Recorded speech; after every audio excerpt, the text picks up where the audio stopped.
Hello dear students.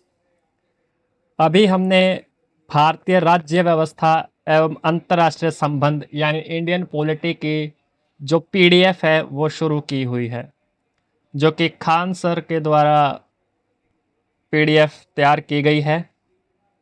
तो हमने इसका पहला भाग पढ़ लिया था। तो आइए आज इसका दूसरा जो भाग है नागरिकता वाला, उसके बारे में पढ़ते हैं। यानी अपनी पीडीएफ में कुल 24 चैप्टर है। तो आज हम अपना दूसरा चैप्टर शुरू करने जा रहे हैं। पहला जो चैप्टर था संघ और उसके क्षेत्र जो है, हमने आर्टिकल 1 से 4 तक पढ़ लिया था। तो दूसरा है नागरिकता। भाग 2 का नागरिकता ये 5 से 11 आर्टिकल तक है। तो नागरिकता, कोई भी देश अपने मूल निवासियों को कुछ विशेष अधिकार देता है। इन अधिकारों को ही नागरिकता कहा जाता है। यानी कि नागरिकता क्या है? जो कोई भी देश है वो मूल निवासियों को विशेष प्रकार के अधिकार देता है। भारत में एकहरी नागरिकता है, अर्थात हम केवल देश के नागरिक हैं, राज्यों का नागरिक नहीं बल्कि निवासी है। यानी हम सिर्फ भारत देश के नागरिक हैं, राज्यों के नागरिक नहीं बल्कि निवासी होते हैं। भारत में जो नागरिकता है वो ब्रिटेन से लिया गया है। नागरिकता पर पहला विवरण अरस्तू ने दिया था। भारत की नागरिक 1955 के अधिनियम पर आधारित है।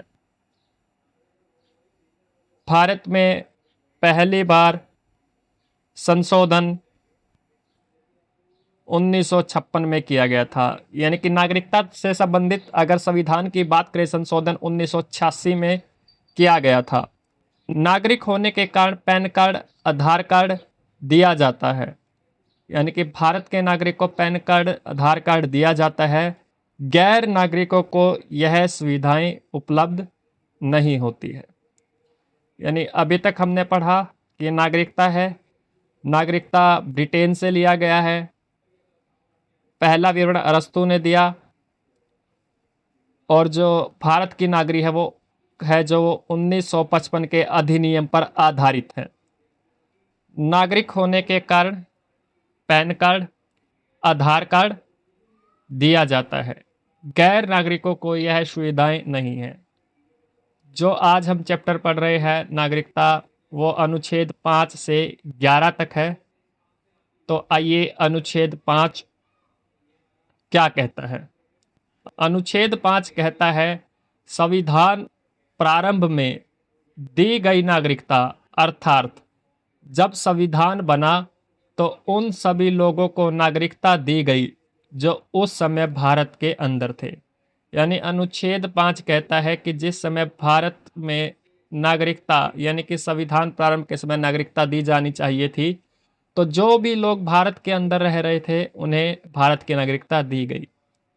आइए अनुच्छेद 6 के बारे में पढ़ते हैं। अनुच्छेद 6, अनुच्छेद 6 कहता है, पाकिस्तान से भारत में आए लोगों की नागरिकता, किंतु यदि वह संविधान बनने के बाद आएंगे तो नागरिकता नहीं मिलेगी। कि पाकिस्तान से जो लोग भारत में आए उन्हें नागरिकता दी जाएगी, किंतु यदि वह संविधान बनने के बाद आएंगे तो उन्हें नागरिकता नहीं मिलेगी। तो ये अनुच्छेद 6 था। अनुच्छेद 7, अनुच्छेद 7 में है, स्वतंत्रता के बाद भारत से पाकिस्तान चले गए। यानी देश आज़ाद होने के बाद जो लोग भारत से पाकिस्तान चले गए थे, ऐसे व्यक्ति जो संविधान बनने से पहले लौट आए, लेकिन जब देश का संविधान बन रहा था और देश के संविधान बनने से पहले यदि वो भारत लौट आते हैं तो उन्हें भी भारत की नागरिकता दी जाएगी। अनुच्छेद 8, अनुच्छेद 8 कहता है, विदेश भ्रमण एवं नौकरी करने पर भारत की नागरिकता समाप्त नहीं होगी। यानी अनुच्छेद 8 में है कि यदि आप विदेशों में घूमने जाते हो और वहां पर जाकर आप नौकरी भी करने जाते हो या नौकरी करते हो, तो भी भारत के नागरिक आप रहेंगे, आपकी नागरिकता समाप्त नहीं होगी। अनुच्छेद 9, विदेशी नागरिकता लेने पर भारत की नागरिकता समाप्त कर दी जाएगी। यानी कि अगर आप वहां घूमने जाते हो, नौकरी करते हो, तो आपकी नागरिकता खत्म नहीं होगी। लेकिन अनुच्छेद 9 कहता है कि अगर आप विदेश जाकर वहां पर कोई नागरिकता लेते हो तो आपकी भारत की नागरिकता समाप्त कर दी जाएगी। अनुच्छेद 10, भारतीयों की नागरिकता बनी रहेगी तब तक जब तक कि वह कोई देश विरोधी कार्य नहीं करते। अनुच्छेद 10 में है कि आपकी नागरिकता तब तक बनी रहेगी जब तक आप कोई भी देश के विरोधी कार्य नहीं करते हो। अनुच्छेद 11, नागरिकता संबंधी कानून बनाने का अधिकार संसद को है और यह जिम्मेदारी गृह मंत्रालय को दी गई है। यानी 5 से 11 तक जो है नागरिकता से संबंधित है अनुच्छेद। 5 हमने पढ़ा, नागरिकता बनी रहेगी, यानी कि जो भी भारत के अंदर था उस समय संविधान के समय उनको नागरिकता दी गई। 6 कहता है पाकिस्तान से भारत में आए लोगों की नागरिकता रहेगी, यदि वह संविधान बनने के बाद आया तो नहीं मिलेगी। अनुच्छेद 7 कहता है स्वतंत्रता के बाद अगर भारत से पाकिस्तान चले गए, संविधान बनने से पहले लौट आए तो उनकी नागरिकता। अनुच्छेद 8 कहता है विदेश में भ्रमण करो, नौकरी करो, आपकी नागरिकता समाप्त नहीं होगी। अनुच्छेद 9 कहता है विदेशी नागरिकता लेने पर आपकी नागरिकता खत्म हो जाएगी। अनुच्छेद 10, भारतीयों की नागरिकता बनी रहेगी अगर वो कोई देश विरोधी कार्य नहीं करते हैं। अनुच्छेद 11 है नागरिकता में कानून बनाने का जो अधिकार है वो संसद के पास है, यह जिम्मेदारी गृह मंत्रालय को दी गई है। तो ये 5 से 11 अनुच्छेद है। आप सभी स्टूडेंट इनको जरूर ध्यान रखें। इनमें से कोई भी अनुच्छेद से संबंधित सीधा सीधा प्रश्न परीक्षा में पूछ लिया जाता है कि विदेशी नागरिकता लेने पर भारत की नागरिकता समाप्त कर दी जाएगी, वो किस अनुच्छेद के तहत होता है। तो आप ये बड़े अच्छे ढंग से याद कर लीजिए। सिंपल सिंपल अनुच्छेद है, ऐसी कोई बात नहीं है। और खान सर की पीडीएफ में यही एक सबसे बड़ी बात है कि उन्होंने ऐसा कंसेप्ट तैयार किया है कि बच्चों को बड़ी बड़ी किताबें न पढ़कर जो एग्ज़ाम टाइम होता है, रिवीजन के समय अगर आपको पढ़ना है तो आप ये खान सर की पीडीएफ पढ़ सकते हैं। तो नागरिकता अधिनियम 1955, नागरिकता अधिनियम, इस अधिनियम में नागरिकता प्राप्त करने की 5 विधियां तथा नागरिकता समाप्त करने की 3 विधियां हैं। यानी कि अगर भारत की नागरिकता लेनी हो तो उसको लेने के लिए 5 कारण हैं, यानी कि 5 विधियां हैं। और 3 ऐसे भी कारण हैं या 3 ऐसी विधियां हैं जिसके द्वारा भारत की नागरिकता समाप्त हो सकती है। तो सीधा सीधा प्रश्न आता है कि भारत की नागरिकता प्राप्त करने के कितनी विधियां हैं। तो आप याद रखिए 5 है। यह क्वेश्चन आपसे पूछ लेगा कि भारत की नागरिकता समाप्त होती है कितनी विधियां हैं, तो वो 3 विधियां हैं। तो आइए नागरिकता प्राप्त करने की विधियां, यानी कि नागरिकता प्राप्त करने की 5 विधियां हैं। तो पहली है जन्म के आधार पर 1986, संविधान लागू होने के बाद भारत में जन्म लेने वाले सभी बच्चों को नागरिकता दी जाएगी यदि उनके माता पिता भारत के नागरिक हो। यानी कि जिसने भी भारत में जन्म लिया उसके माता पिता अगर भारतीय है तो उनको नागरिकता दी जाएगी। एग्जाम्पल, हम सभी को इसी विधि द्वारा नागरिकता प्राप्त हुई। नंबर 2 है वंश के आधार पर 1992, विदेश में जन्म लेने वाले बच्चों को भी नागरिकता दी जाएगी यदि उसके माता पिता या दोनों में से कोई एक भारत का नागरिक हो। यानी कि जो बच्चे विदेशों में जन्म लेते हैं लेकिन उनके माता या पिता दोनों में से कोई एक भारत का नागरिक रहा हो, जैसे शिखर धवन का बच्चा, यानी शिखर धवन है, उनका जो बच्चे हैं उनको नागरिकता मिली है। और सानिया मिर्जा का बच्चा, सानिया मिर्जा की शादी है जो पाकिस्तान में हुई थी, उनके जो बच्चे हैं उनको भी भारत की नागरिकता दी जाती है। तो आइए नंबर 3 है पंजीकरण, रजिस्ट्रेशन। इसी विधि द्वारा नागरिकता प्राप्त करने के लिए व्यक्ति को 7 साल लगातार भारत में रहना होगा। यानी कि भारत में रहने 7 साल तक रहने के बाद भी आपको भारत की नागरिकता मिल जाती है। इस विधि द्वारा राष्ट्रमंडल देशों को नागरिकता दी जाती है। नंबर 4, देशीकरण, न्यूट्रलाइजेशन।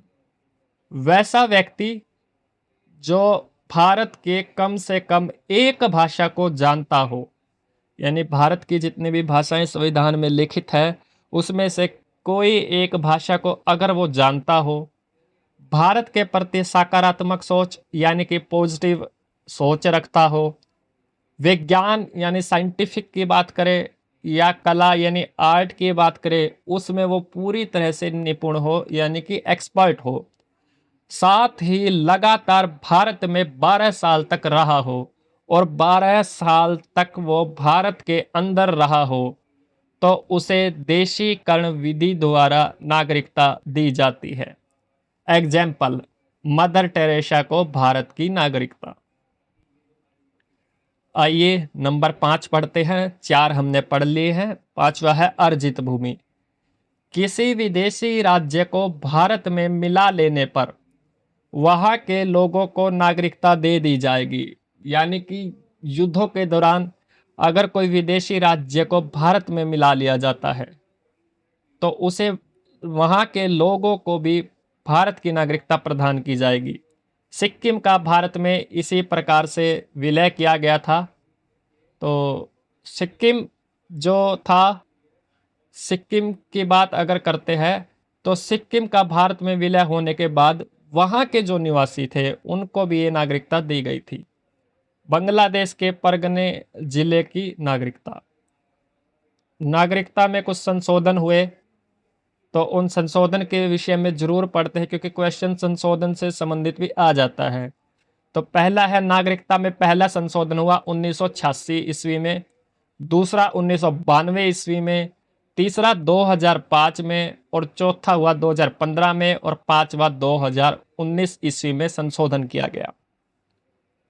अब NRI, नॉन रेजिडेंट इंडिया, वह नागरिक जो वर्तमान में भारत में नहीं रह रहा है लेकिन वो भारत का नागरिक है, वह विदेश में 6 माह से ज़्यादा पढ़ाई या नौकरी करने के लिए चला गया हो तो वह NRI कहलाएगा।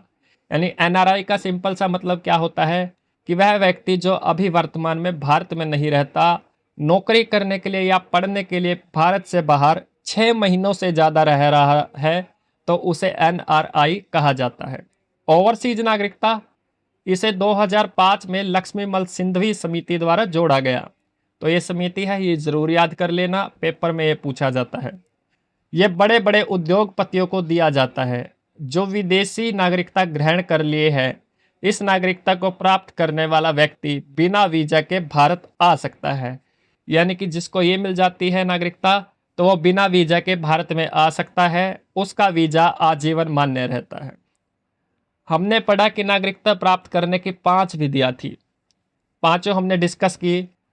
अब आता है नागरिकता समाप्त होने की 3 शर्तें, यानी 3 प्रकार से भारत की नागरिकता समाप्त हो सकती है। पहला है, यदि कोई व्यक्ति विदेशी नागरिकता ग्रहण कर ले तो उसकी भारत की नागरिकता समाप्त कर दी जाएगी। हमने अनुच्छेद 9 में भी पढ़ा है कि यदि कोई विदेशी नागरिकता ग्रहण करता है तो भारत की नागरिकता समाप्त हो जाती है। नंबर 2, यदि व्यक्ति भारत की नागरिकता अपने इच्छा अनुसार छोड़ दे तो उसकी नागरिकता समाप्त हो जाएगी। यदि कोई अपनी इच्छा अनुसार भारत की छोड़ देता है नागरिकता तो उसकी नागरिकता समाप्त हो जाती है। नंबर 3, सरकार उस व्यक्ति की नागरिकता रद्द कर देगी जब कोई व्यक्ति संविधान में आस्था न रखे, देश विरोधी कार्य करे, पागल हो जाए, धोखे से नागरिकता ग्रहण कर ले या बिना बताए लगातार 7 वर्ष तक विदेश में रह जाए। यानी कि अगर वो संविधान में आस्था न रखता हो, कोई देश के विरोधी कार्य करता है, पागल हो जाए या फिर धोखे से किसी अन्य देश की नागरिकता को ग्रहण करता है या बिना बताए लगातार 7 वर्ष तक दूसरे देश में रह रहा है तो ऐसे में आपकी नागरिकता खत्म हो जाती है। आइए, वीजा और पासपोर्ट। अब वीजा क्या होता है, पासपोर्ट क्या होता है, इनके बीच का क्या अंतर है?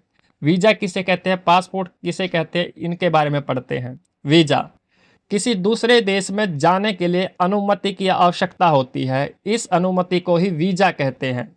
बिना वीजा किसी दूसरे देश में प्रवेश नहीं कर सकते। यानी जब आपको किसी दूसरे देश में जाना होता है तो उसके लिए वीजा चाहिए। दूसरे देश में परमिशन, अनुमति जब भी मिलेगी जब आपके पास वीजा होता है। आता है पासपोर्ट। अपने देश को छोड़कर दूसरे देश में जाने के लिए खुद अपने ही देश से अनुमति लेनी पड़ती है, जिसे पासपोर्ट कहते हैं। यानी पासपोर्ट क्या होता है, जब आप दूसरे देश में जाना चाहते हो तो खुद अपने ही देश से परमिशन की ज़रूरत पड़ती है, जिसे कि पासपोर्ट कहते हैं। तो हमने नागरिकता संबंधित पढ़े। नागरिकता क्या होती है, नागरिकता से संबंधित जितने भी अनुच्छेद थे 5 से 11, उनको हमने डिस्कशन किया। उसके बाद नागरिकता प्राप्त करने की विधियाँ, 5 प्रकार की विधियाँ थी, वो करा। नागरिकता ख़त्म कैसे हो सकती है वो पढ़ा। वीजा पढ़ा, पासपोर्ट पढ़ा। अब आता है एम्बेसडर, यानी कि राजदूत। हर देश का अपना एक राजदूत होता है। प्रत्येक देश अपने देश के एक अधिकारी को दूसरे देश में राजनीतिक संबंध बनाने के लिए रखता है। यानी राजनीतिक संबंध जब बनाने होते हैं दूसरे देशों के साथ, तो एक एम्बेसडर यानी कि राजदूत होता है। कोई भी देश किसी दूसरे देश के राजदूत पर पुलिस कार्यवाही, गिरफ्तारी या मुकदमा नहीं चला सकता। यानी उस पर कोई भी पुलिस की कार्रवाई नहीं हो सकती, गिरफ्तारी नहीं हो सकती या मुकदमा भी नहीं हो सकता।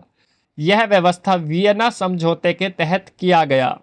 राष्ट्रमंडल देशों के राजदूत को उच्चायुक्त, हाई कमिश्नर कहा जाता है। राष्ट्रमंडल देश आप जानते हैं, ऐसे देश जिन पर कभी इंग्लैंड ने शासन किया था। तो आइए राष्ट्रमंडल देशों के बारे में थोड़ा पढ़ते हैं। वैसे देश जो कभी ना कभी इंग्लैंड के गुलाम थे, उन्हें राष्ट्रमंडल देश कहते हैं। इनकी संख्या 53 है। कॉमनवेल्थ का मुख्यालय लंदन में है। वर्तमान में कॉमनवेल्थ का अध्यक्ष महाराज चार्ल्स तृतीय है। महारानी एलिजाबेथ द्वितीय ने प्रिंस चार्ल्स को अपना उत्तराधिकारी नियुक्त किया। नोट: अमेरिका ब्रिटेन का गुलाम था। अमेरिका कभी ब्रिटेन का गुलाम होता था, किंतु इसने कॉमनवेल्थ की सदस्यता नहीं ली। परंतु उसने कभी भी कॉमनवेल्थ की सदस्यता नहीं ली थी। अगर हम कॉमनवेल्थ की बात करते हैं तो कॉमनवेल्थ का सीधा सीधा अर्थ होता है कि राष्ट्रमंडल का, कि वैसे देश जिन पर कभी इंग्लैंड ने शासन किया था। अगर आप कॉमनवेल्थ गेम्स की बात भी करोगे तो कॉमनवेल्थ गेम्स में वही देश हिस्सा लेते हैं जिन पर इंग्लैंड का शासन था। तो अमेरिका भी, अगर आपने वर्ल्ड हिस्ट्री को पढ़ा है तो उसमें आता है, लेकिन अमेरिका जब आज़ाद हुआ तो वो कभी भी उसने कॉमनवेल्थ की सदस्यता नहीं ली थी।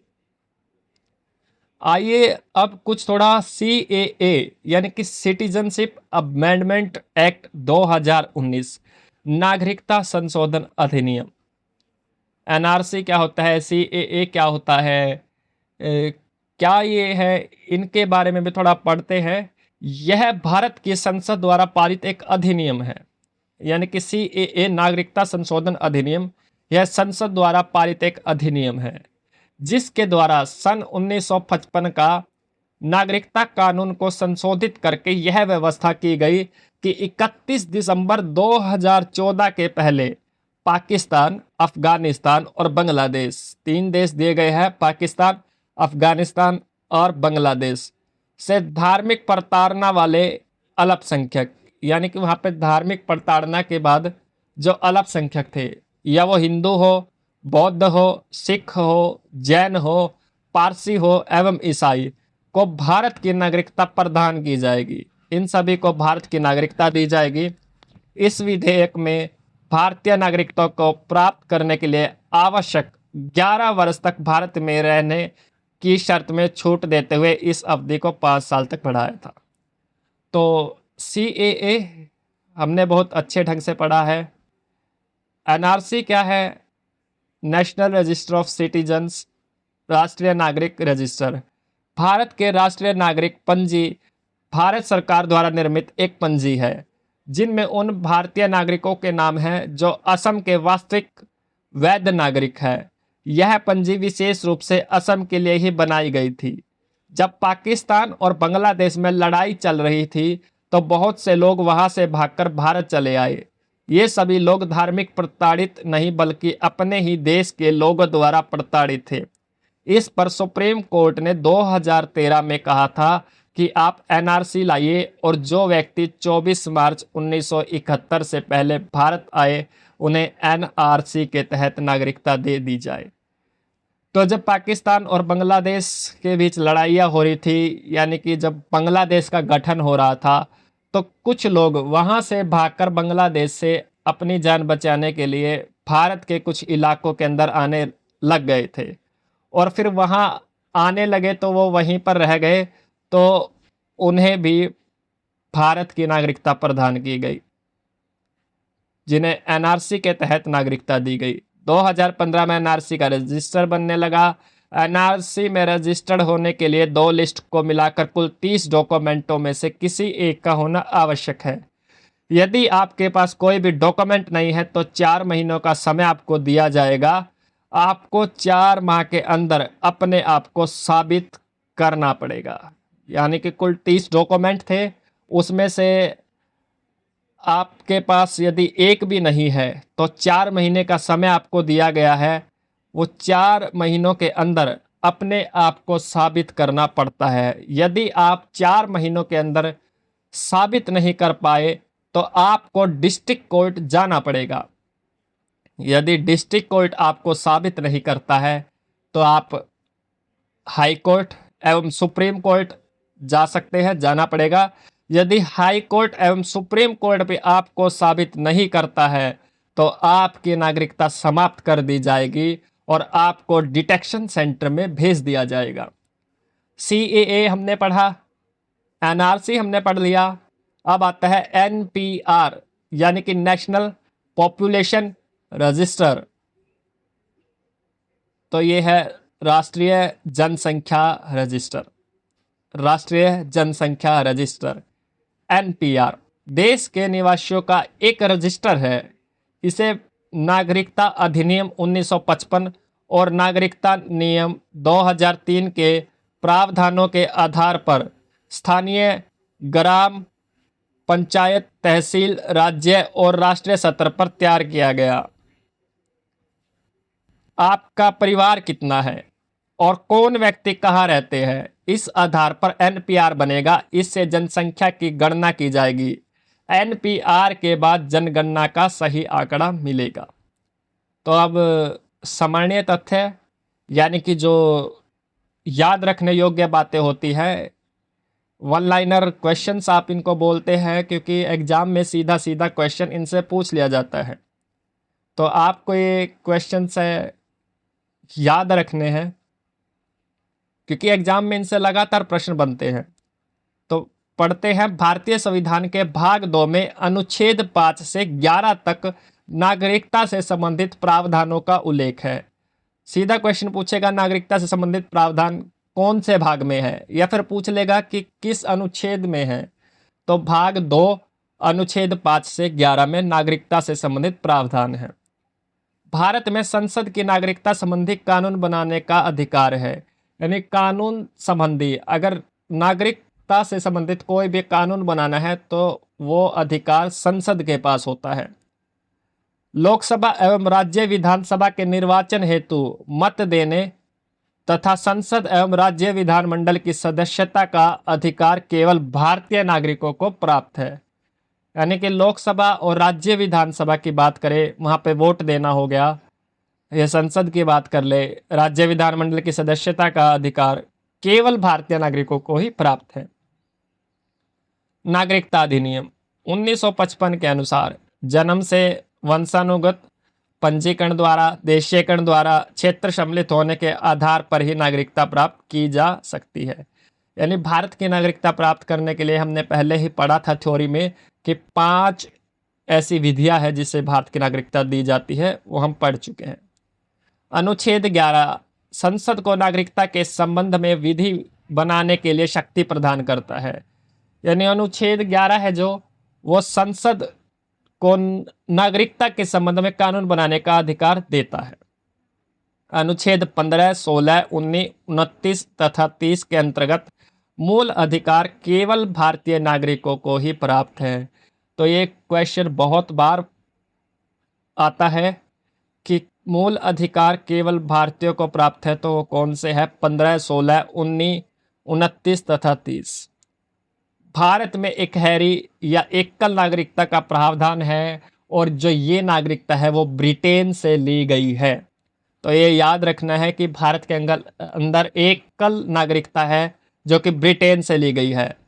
जो व्यक्ति जन्म के आधार पर भारत का नागरिक है उसे किसी भी स्थिति में नागरिकता से वंचित नहीं किया जा सकता।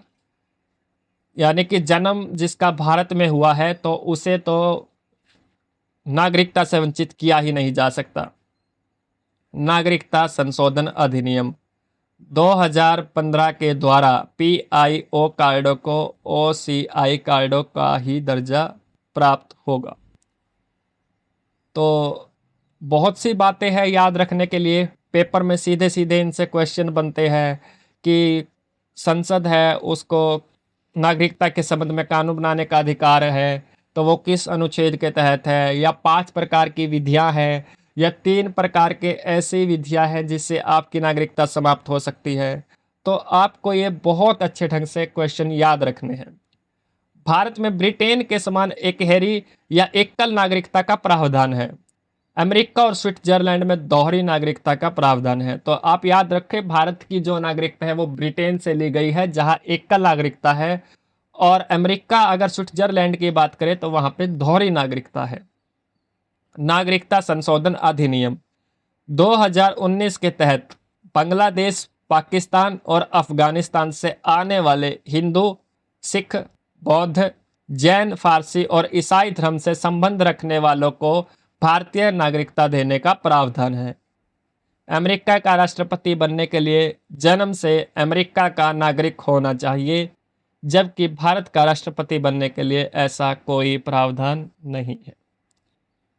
तो आपको ये जितने भी क्वेश्चंस यानी कि जो सामान्य तथ्य है, याद रखने योग्य बातें हैं, वो बताई गई हैं। अगर आपने बिल्कुल ध्यान से इनको सुना हो, कंसेप्ट अगर बहुत अच्छे ढंग से आपने पढ़ा हो, तो खान सर जो हैं उनका ही ये कंसेप्ट है, उनकी ही ये PDF है। तो उन्होंने थ्योरी सेक्शन कंप्लीट करने के बाद कुछ क्वेश्चंस डाल रखे हैं कि एग्जाम में प्रश्न किस प्रकार से आता है। तो अगर आपने थ्योरी अच्छे से पढ़ ली है तो ये क्वेश्चन है उनको आप अच्छे से हल कर सकते हैं। आइए एक बार इन प्रश्नों को भी देख लेते हैं कि पहला प्रश्न है, नागरिकता संशोधन कानून कब पारित हुआ?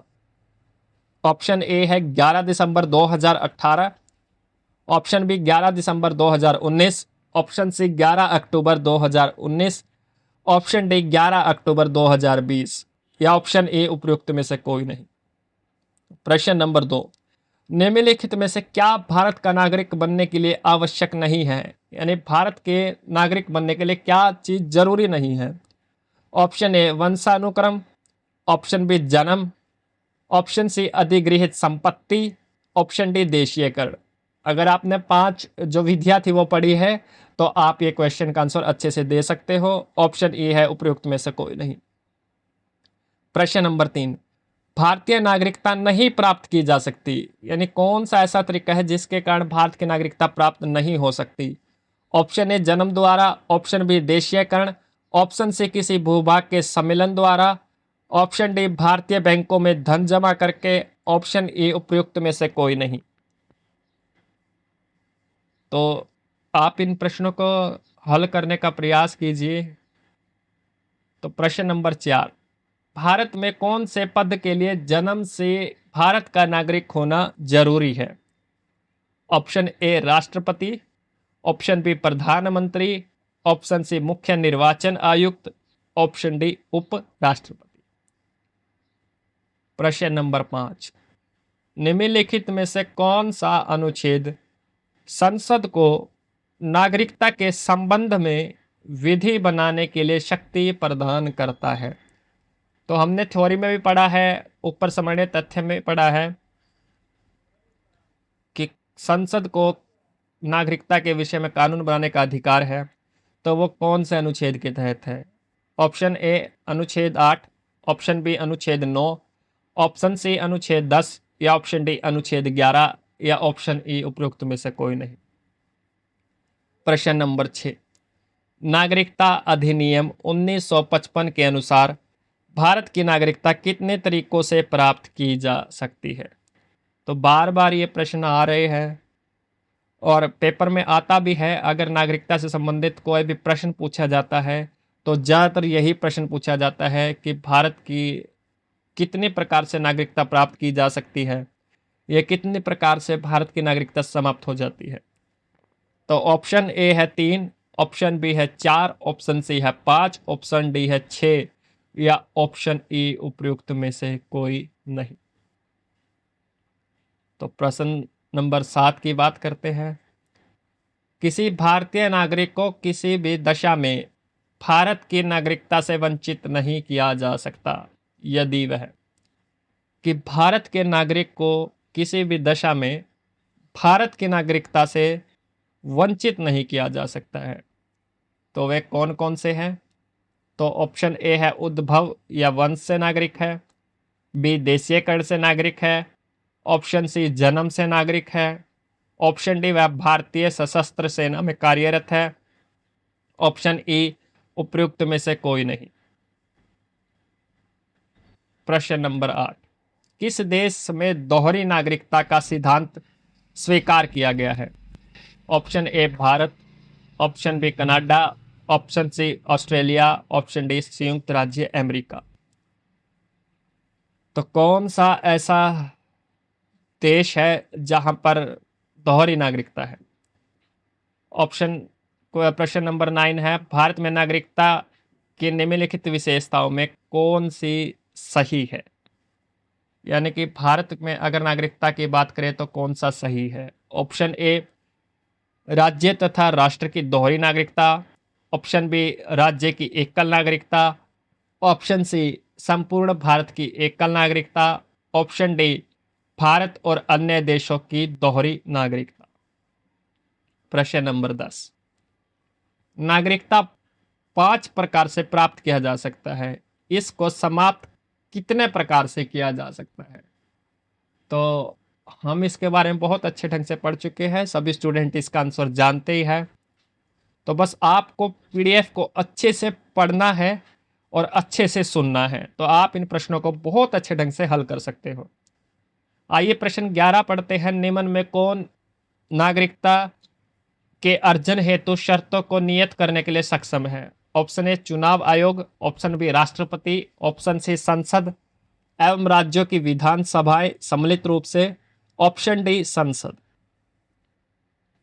प्रश्न नंबर 12, संविधान द्वारा प्रदत्त नागरिकता के संबंध में संसद ने एक व्यापक नागरिकता अधिनियम कब बनाया? ऑप्शन ए है 1952, ऑप्शन बी है 1960, ऑप्शन सी है 1955, ऑप्शन डी है 1959। प्रश्न नंबर 13, भारतीय संविधान के अंतर्गत भारत के नागरिकों को कौन कौन से अधिकार प्राप्त है जो गैर नागरिकों को नहीं है? ऑप्शन ए कुछ सार्वजनिक पदों की पात्रता, ऑप्शन बी संसद एवं विधान मंडल के सदस्य होने का अधिकार, ऑप्शन सी है अनुच्छेद 15, 16 एवं 19 द्वारा प्रदत्त मौलिक अधिकार, ऑप्शन डी है उपरोक्त सभी।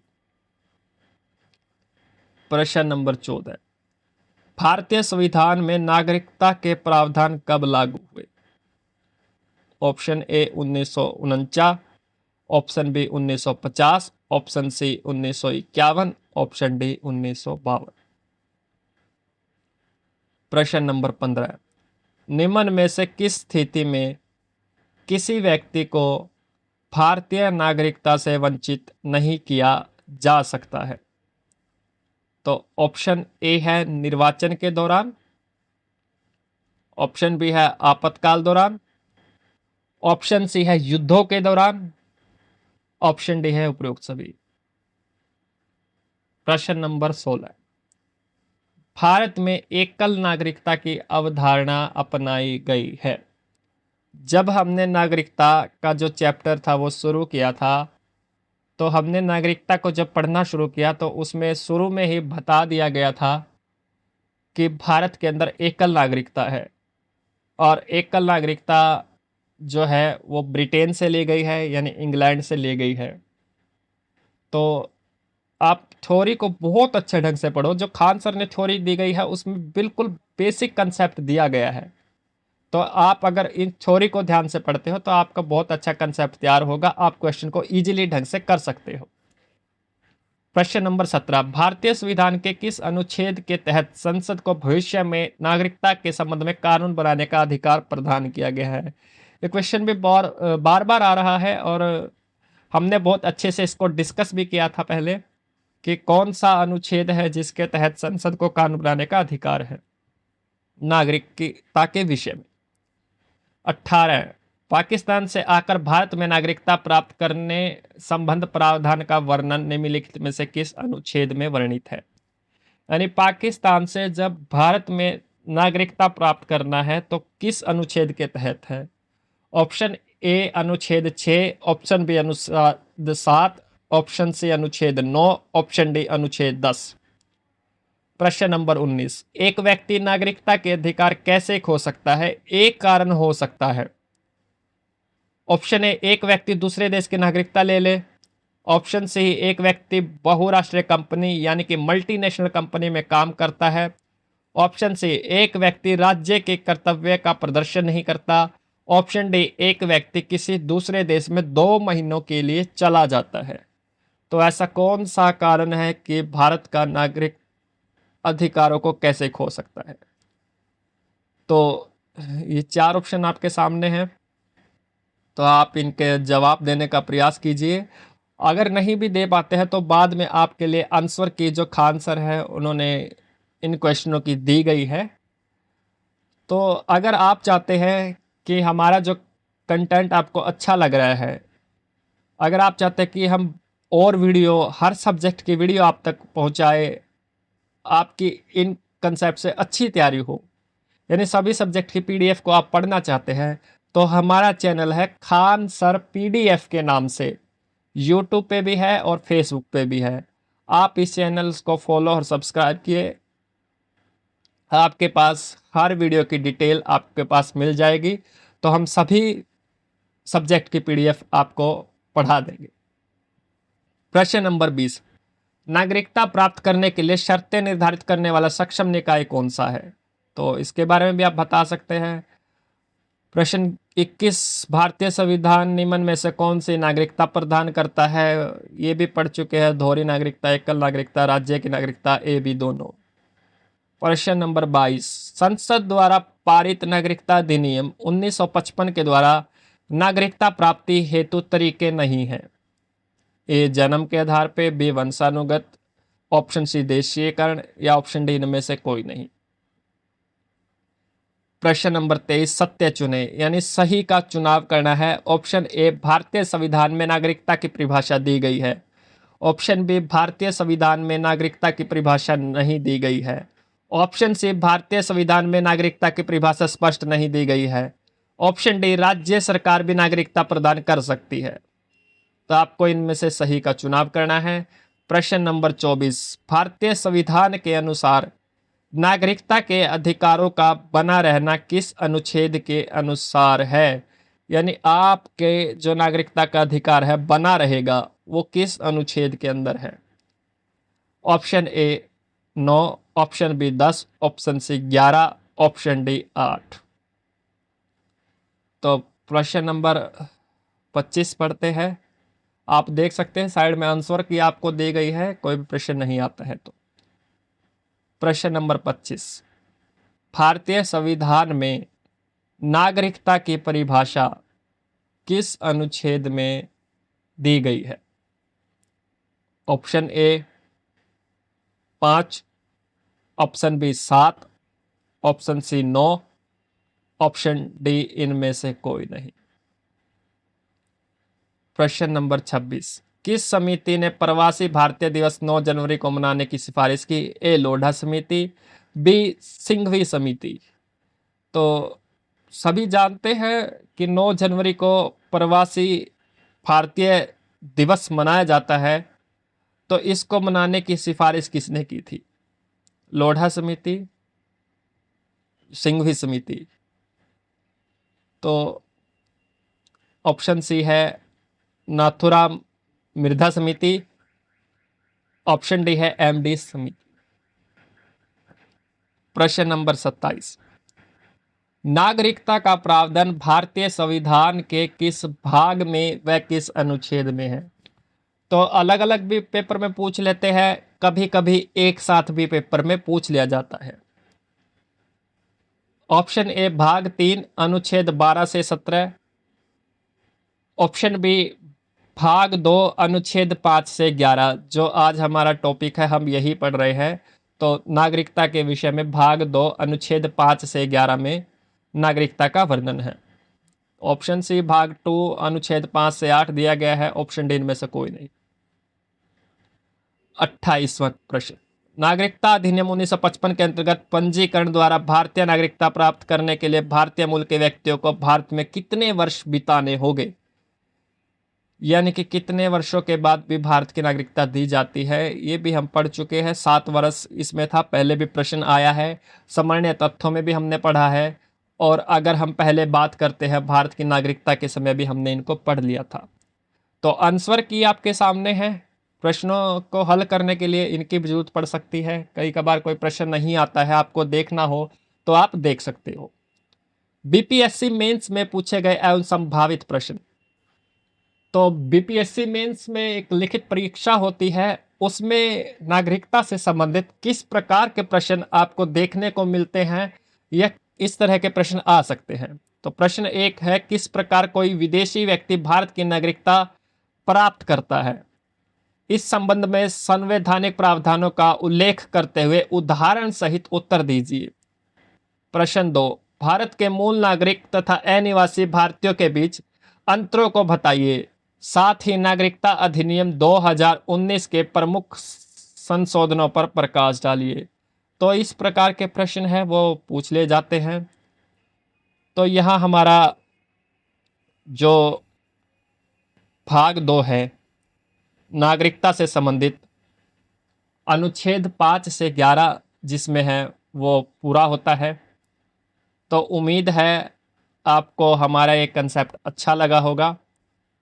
तो अगर आप चाहते हैं कि खान सर की पूरी पीडीएफ हर सब्जेक्ट की आपको पढ़ाई जाए, आपको हमारा ये कंसेप्ट अच्छा लगता है, तो प्लीज़ हमारा जो ये चैनल है खान सर पीडीएफ, इसको लाइक करें, शेयर करें, सब्सक्राइब करें और हमसे जुड़े रहे और पढ़ते रहे। धन्यवाद।